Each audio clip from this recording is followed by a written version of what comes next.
Three things I want to tell you from last week. You guys didn't watch the whole video. YouTube told on you, and I'm calling you out for it. You guys only watched on average about 2.5 minutes of it. But that's alright, I probably wasn't that interesting. So I'm hoping to come back with something a little bit better. That's number one. Number two, if you guys don't have a Jewish grandmother, I suggest adopting one as soon as possible, because she criticized me on everything I did wrong and probably really only told me about one thing that I did right. So if you don't have a Jewish grandma, go and get one, 1-800, adopt a Jewish grandma. And I promise you it won't disappoint you. And number three, the rapid hand movement and everything like that, and not really having that like camera personality down. If you've ever seen Ricky Bobby or Talladega Nights, he didn't have it down either. So I really don't feel too bad because he didn't know what to do with his hands, just like I didn't know what to do with my hands. So molded, not made, just a little humor to start off the show. This week, I'm just basically going to explain to you in the simplest terms what I think it means to travel and what is a traveler. You could ask almost any traveler in the world, someone who's gone out, and I'm not talking a vacation, you know, whether it's to the Bahamas or whether it's to Florida for a week.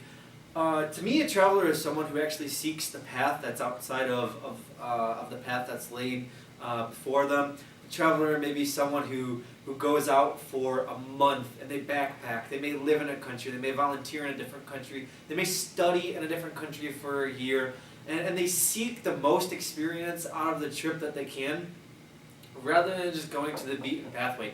That is what a traveler is to me. You're going to get a different response almost from any different person that you speak to.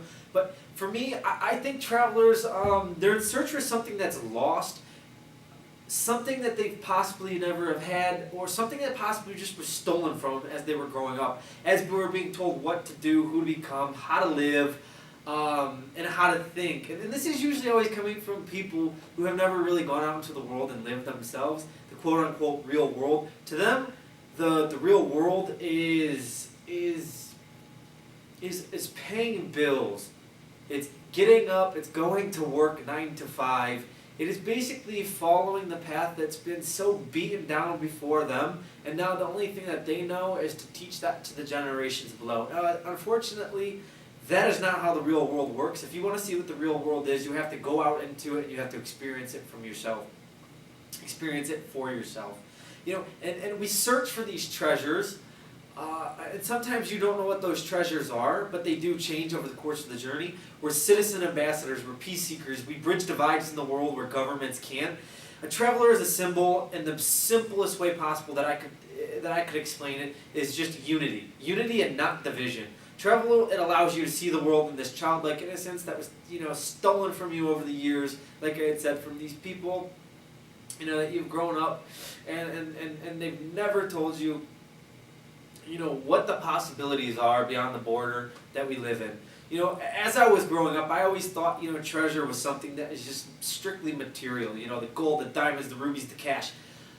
As I've gotten older, that idea is very skewed, and I'm going to go well into that, throughout the journey and kind of how that's changed for me. Who doesn't remember watching a TV show, or a cartoon, where the characters were in search for something that was that sort of treasure, and you just thinking that you wanted to be inside that TV screen, actually being on the adventure with them, going to that spot where X marked, the treasure chest on that treasure hunt, on that island or that dungeon, beneath some old building. That, to me, that was something that really piqued my interest and just captivated my imagination.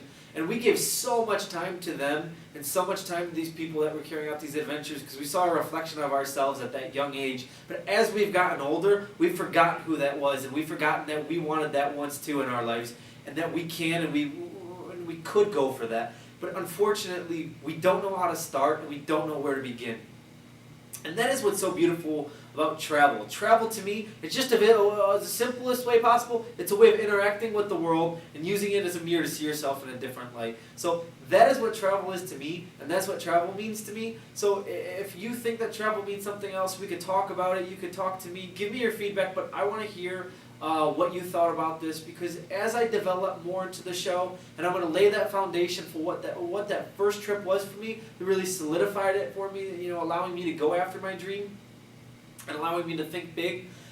That is going to just lead right into that ascent outside of the cave on that first trip that I took to Greece. So I hope that you found this kind of somewhat humor, entertaining. If you didn't, stop listening, because I'm probably not going to get any funnier.